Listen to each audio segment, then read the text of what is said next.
माझे दोन दोष निवृत्त करून झालेले असावेत। संत समागमामध्ये संसाराचं अनित्यत्व कळलं असलं पाहिजे। संसार हा कालत्रय मिथ्या आहे, परिवर्तनशील आहे, तसंच जगतही परिवर्तनशील आहे। ही सूत्रावली आपल्याजवळ स्थिर झाली पाहिजे आणि मग त्या साधूंच्याकडे सांगावं, उद्धार उद्धार म्हणजे तरी काय? माणसं म्हणतात, काही लोक कायम उधार पाहून म्हणतात, काय गाथा बघायचंच नाही, कान पाट्यावर चालायचं। आम्ही वैकुंठ वैकुंठ कसं वैकुंठ म्हणता येत नाही, चार बसत नाही म्हणून वैकुंठ कसं का? वैकुंठ शब्द सरळ आहे। उद्धार शब्द काय आहे?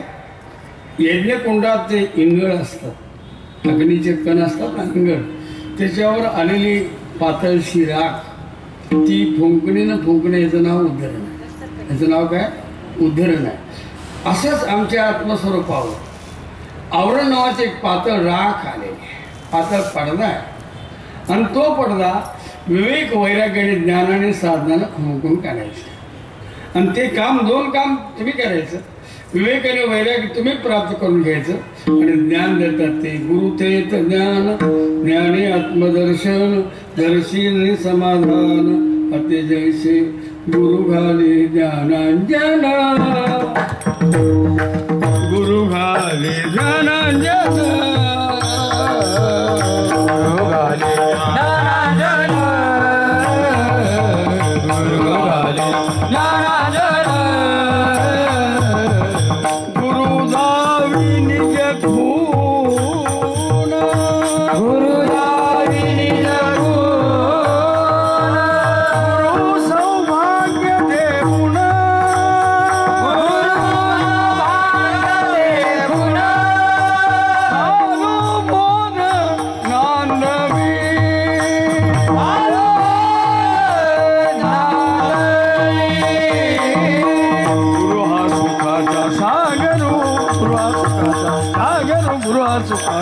सागरू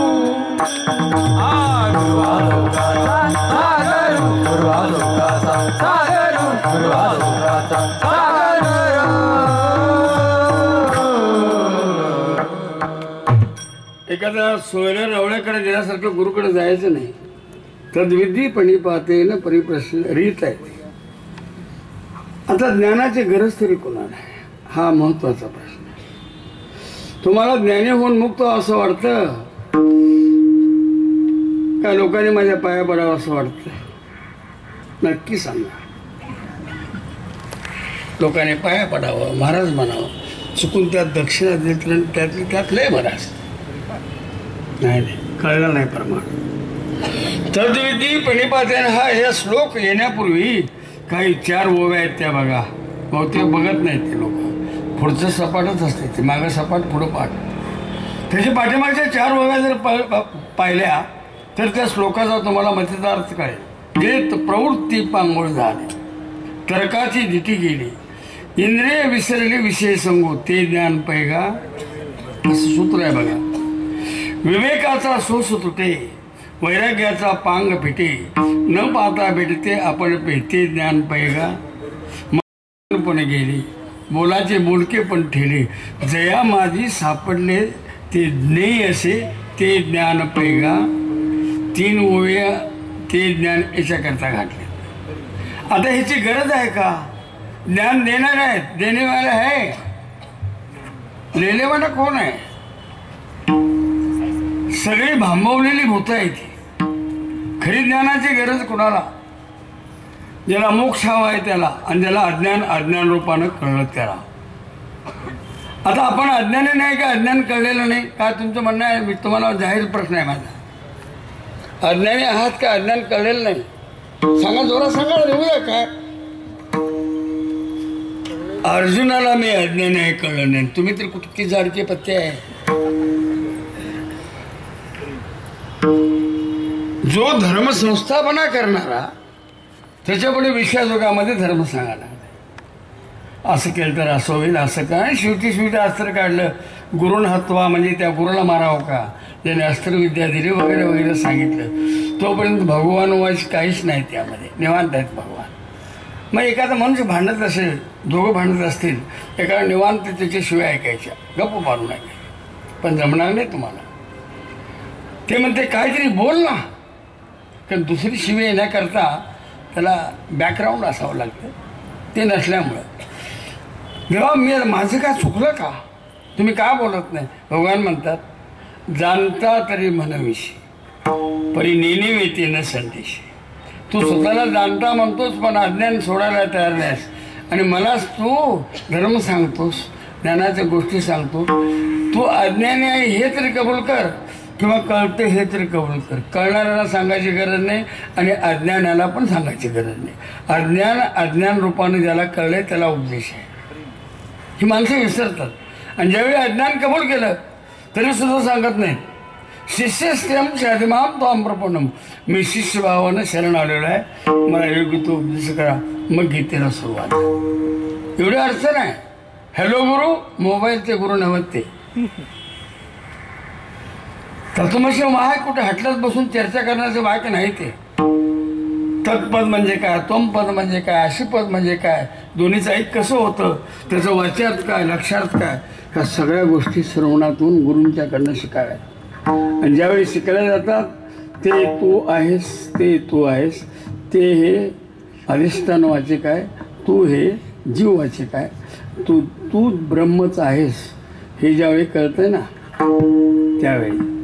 त्यावेळी आपलं काम झालेलं असतं. पण हे केव्हा काय महाराजांनी असं वर्णन केलेलं. मी वासुदेव तत्वता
काय तुला विचारायचं आहे, काय तुला मिळवायचं आहे, अशा 2-3 प्रश्नाचं तिथे एकच विचार आहे, कोहम, मी कोण आहे.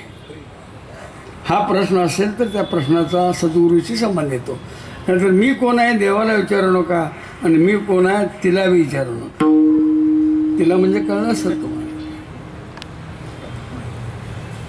अडचण काय आहे, एवढी प्रक्रिया जर पूर्ण झाली तर तिथं परोक्ष ज्ञान निर्माण होतं. परोक्षामध्ये अजून अपूर्णता आहे. मला ज्ञान झालं, मी त्याला जाणलं, ही जाणीव सुद्धा ज्यावेळी बाजूला जाते त्यावेळी दृढ अपरोक्ष ज्ञानाचाच एक उदय होतो. आणि त्यावेळी मी वासुदेव तत्वता हा शब्द आहे. ही प्रमाणं चालीवर म्हणण्याकरता नाहीत, ही प्रमाणं आत्मसन्मानाकरता, आत्मबोधित होण्याकरता आहेत. विसरतात माणसं. अशी काही गायक मंडळी असतील तर चालीवर म्हणतीलच म्हणतील, पण त्या चालीचा आणि त्या अभंगाचा काही संबंध नाही, तर ते तत्वचिंतन आहे. मी वासुदेव तत्वता. मी तत्वानं कोण आहे तर वासुदेव केव्हा करेल, कळू येईल विचार येता कुणाला. त्या जे आहेत ना ज्ञानीनं हा तत्वदर्शनावर उल्लेख केलेला आहे. क्षोत्रिय, ब्रह्मनिष्ठ आणि कृपाळू या 3 पदाने युक्त असणाऱ्या सद्गुरूला ज्यावेळी प्रश्न विचारला जातो त्यावेळी बाळ तू कोण आहेस, तू ब्रह्म आहेस, ते तू आहेस हे पटलं तर विचारतात. पुढं काय, अहम ब्रह्मास्मी. मी ब्रह्मस्वरूप आहे. हे कशामुळं कळलं? प्रज्ञान ब्रह्म, ज्ञानामुळं कळलं. त्या ज्ञानाला सहकार्य कोण केलं? हां, हे प्रश्न विचारलं आणि स्वतःचा अनुभव विचारला. ह्या ज्ञानाचा अनुभव तुला काय आला? तर सर्वम खल्विदम ब्रह्म, सर्वम सत्य ज्ञान अनंत गगनाचे प्राण,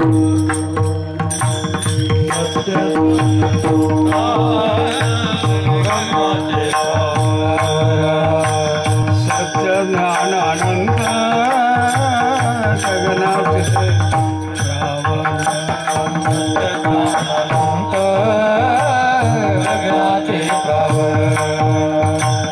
नाही रूप गुण वर्ण नाही रूप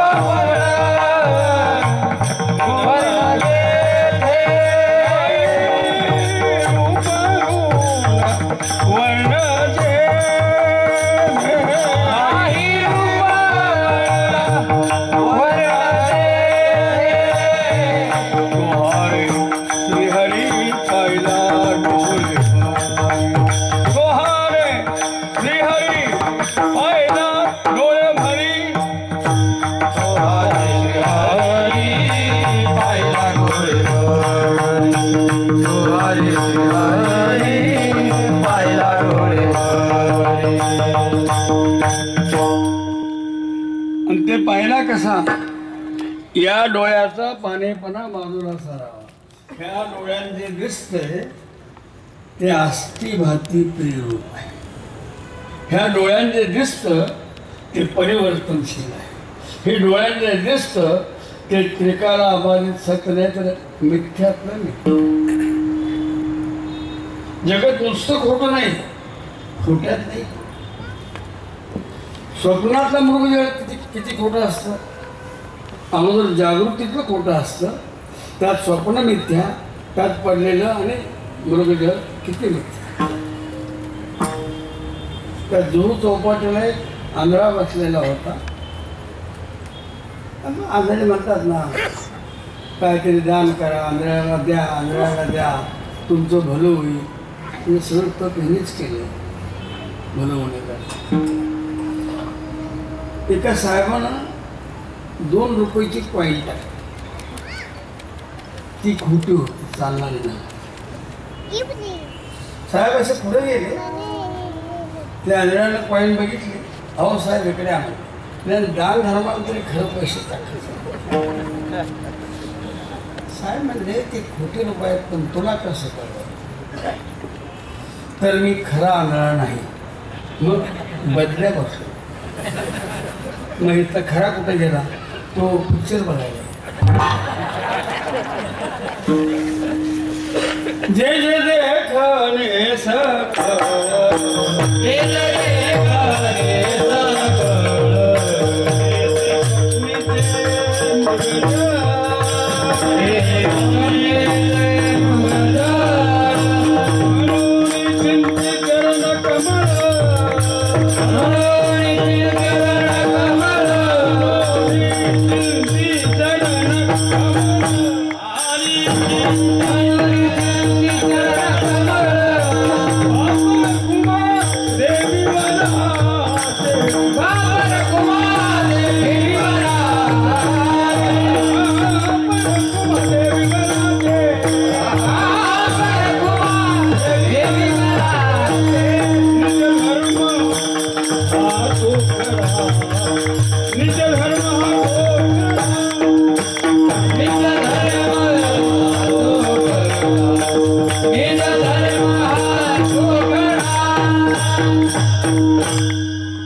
मिथ्या रूपाने कळणं ह्याला यथार्थ ज्ञानाची केली पाहिजे.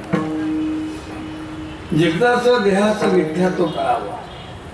अहम आणि मम हे 2 अध्यास मिथ्या आहे ते कळावं. आणि मग तिसऱ्यांदा जर देह आणि जगत मिथ्या असेल तर मग खरं काय? जे खरं आहे ते तुझ्या जवळच आहे, ते बाहेर जगामध्ये नाही. जगामध्ये जे आहे ते तुला दिसलेलं नाही. या उपाधी माझी गुप्त चैतन्याशी सर्वगत हे तत्वज्ञ संत स्वीकारित तुला नाही कळलं. जे पिंडे आहे तेच ब्रह्मांड आहे. पण पिंडामध्ये काय हे कळून घे. काय आहे? मी वासुदेव तत्वता हे चिंतन येतात. मी सच्चिदानंद स्वरूप आहे ते चिंतन येतात. सत शब्दाचा अर्थ आहे उत्पत्तीपूर्वी, स्थितीकाली, नाशानंतर. तिन्ही कालामध्ये असतं त्याला सत म्हणतात. ते व्यापक असतं त्याला चित म्हणतात. आणि जे आनंददायी सुखदायी असतं त्याला आनंद स्वरूप म्हणतात. हे तुझ्या आत्म्याचं स्वरूप आहे. जे देवाचं स्वरूप आहे तेच तुझं स्वरूप आहे. हा, सच्चिदानंद घन तानुले आपण,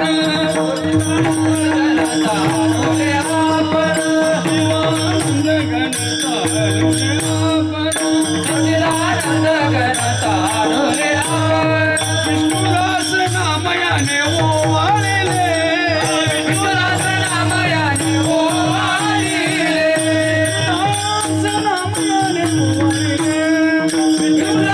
नामयाने ओवाळले, धवलले चांदणे, ओ धवलले